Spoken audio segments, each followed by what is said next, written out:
Have you ever thought to yourself, how can I actually use a story or even use my story so that it makes sense and that it actually helps people? If you've been wondering that, I'm going to help you out today. And I'm going to just simply call it storytelling for Black female therapists or coaches.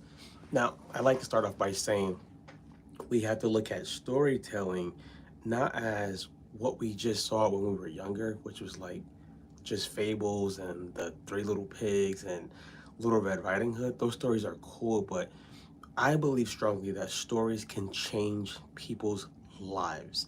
I believe it has the power to connect, the power to heal, the power to produce growth. And I believe storytelling is one of the things that will never go out of style.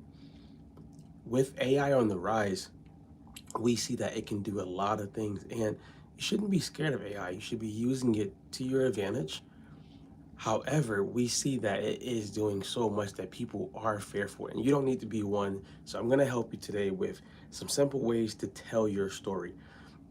The favorite story that, or my favorite story that I like to look at to make these correlations is the Karate Kid. I'll tell you real quick what it is. Karate Kid, it's a man or a boy named Daniel. He moves to a new town with his mom.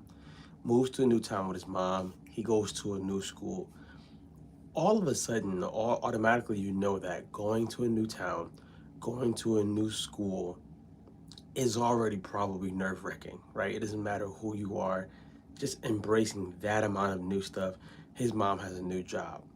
He goes to the new town, new school, and the first thing he encounters is a problem with some local bullies. And these guys are actually kids who do karate. So we see Daniel's son. He's a young man. He wants to fit in, wants to just be around people. He encounters a problem when he tries to get close to a female. So we see a man or a boy. We start to see now the second part, which is he wants something, which is to become friends with this girl, and then he encounters a bully. Let's just stop there. With all of our lives, whenever we've wanted something, the majority of the time, we usually encounter something to try to stop us. Myron Golden says this, and I love it. When you make intention, there's usually disruption first. And that's just a signal to let you know that, hey, you're on the right track. You should totally go do this. With that being said, let's just progress. So we see Daniel, he's the person, and he wants something, and he encounters a problem. That's three things. Where the storytelling part comes in at, where it can be super powerful, is now you as the person can now present yourself as a guide or a solution. We see that with every really good movie. There's a person that has a solution for this person's problems. In this story, he meets a man named Mr. Miyagi. Mr. Miyagi is an older Asian man.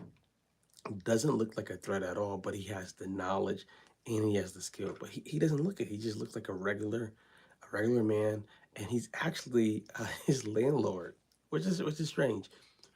When you tell stories, you want to make people realize that sometimes what they need is right near them. Sometimes what can propel them is sitting right there. They just don't know it.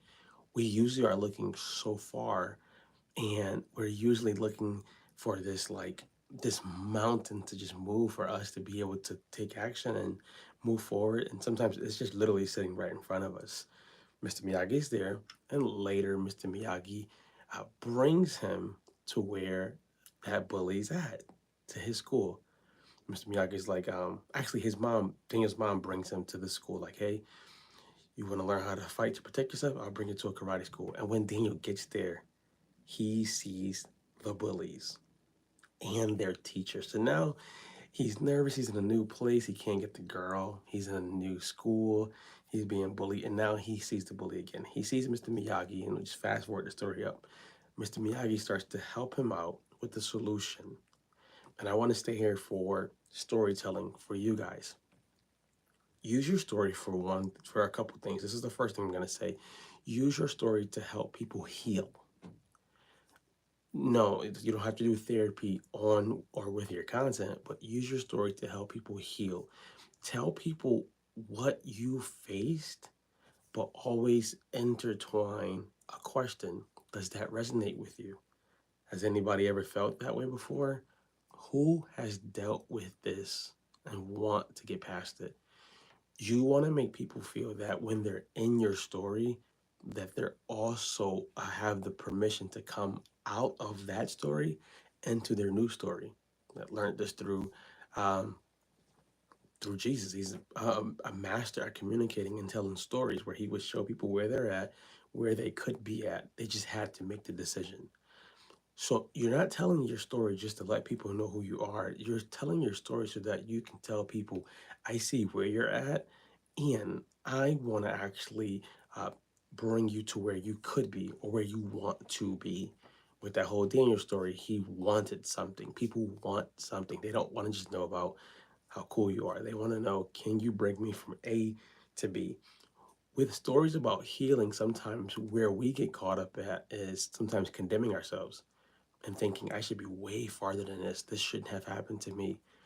You're using your story to let them know, how did you transform? What did you do to overcome the things that you had to overcome? And if you can do that, then you're going to build a lot more connections. I like saying for you to do that through content, because now you have a library of letting people know, I see you. I see where you're at. We can go to the next place. I have what it takes to get you to the next place if you make the decision. It's still in their court, but you have the tools. The second one is from second one I say with storytelling is you have the ability to be culturally relevant. There are some things that uh, a Caucasian man can identify with another Caucasian man easier than probably an Asian man or a black man. There are things that a black woman can identify with another black woman. Like there's certain, it can be certain like uh, terms, feelings, whatever you can do to identify with somebody else, use that in your stories. For me, for black men, I usually talk about, at first, before we get healed, when we get the silent treatment, we give the silent treatment. There's nothing being said. You're gonna feel all of that. Most black men can identify with that. This keeps drawing them into this story to let them see where you're at, where you want to be at. How do we create this bridge for you to get there? Being culturally relevant doesn't mean you have to be rude, doesn't mean you have to be negative, doesn't mean you have to put any other culture down. That's not our goal. Our goal is to serve the audience who you feel you're called to serve, but it's never to put people down, make them feel negative. So you got healing, use that as a tool in your storytelling. We got being culturally, I can't say it today, relevant. And then you want to actually present the story with confidence. People can feel and they can feed off of your confidence. When we think as coaches and therapists about selling, we think about it having to look like an old car salesman. That's not what it is. We think it has to be something where you are giving people something that they don't want. I like to say, when you're presenting a story, or if you have a chance to present like in a workshop, you have a little bit longer time, overcome the objections in the storytelling, overcome the objections in the presentation. So by the time you finish, you're not even selling. You're giving people a chance to decide, is this something that you want? Does this sound like something that could help you? Are you ready to walk into your transformation? Or do you want to stay where you're at? That gives people a choice to walk into their transformation, not necessarily you just saying, hey, it's just $9.97, just buy it. Whatever you want to charge is up to you, however you want to get to that part. But I like to believe in your content, in your presentations, with its public speaking, in your groups, in your sessions, you want to be letting people know with confidence, I can guide you. If you feel that you can guide them, I can guide you. I can give you the blueprint. You have to make the decision though. It's still on them.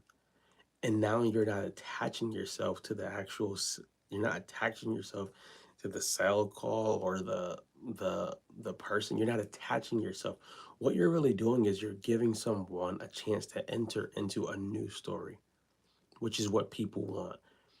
People often know where they need to go, and sometimes they may know how to get there. They just need a guide sometimes. Or it can be like how Tanya was in The Karate Kid. He didn't know how to beat the bullies. He didn't know how to get over this fear. He was gonna just keep going to school and getting bullied and trying to hide. And after a while, you realize you can't run and hide for long. That's not gonna be a successful life. With that, let people know how long are you gonna keep hiding behind that old story. How long are you gonna keep telling yourself that you're gonna do it tomorrow and next week and you still haven't done it? It's time for you to make a decision. You need to walk into your new story. You need to walk into your next season, and it's sitting there waiting for you. I have the blueprint to get there. I have the bridge to get there. I can guide you there. It becomes wrong when we try to give people something that they don't want or something that they don't need. If I'm not trying to sell something to anyone who doesn't need it, that's when it becomes wrong. I'm trying to give them the keys to walk into this new door. I'm trying to give them the tools and the blueprint to walk into their next transformation. So let's recap. With the storytelling, use healing stories, things that you've been through and you've overcome, because it's gonna resonate with people. People don't want to know that you're perfect. They want to know, can you see me? Can you help me? Number two, being culturally relevant. Right? How do I actually uh, become relatable to you by culture? That's how you want to do it. And then number three, present with confidence. Build your confidence. You get better. I teach people how to do better videos. Something that we go over is your first videos might suck, but you get better by doing more videos. You're not going to get better by wishing that it got easier. You get better by doing more. If you would love to work with me, I would love to help you out. You can simply just go to drewcost.com and you can just click on a 15-minute consultation and we can find out, what do you need? Can we serve you? And if we can't serve you, we won't make it hard for you to just hang up. We want to make sure you know that we can help you. And if we can't, that's okay too. But I do want to tell you, the people that we do help, they do amazing work. And it comes right from the heart and the soul. Be great, guys. I'm out of here.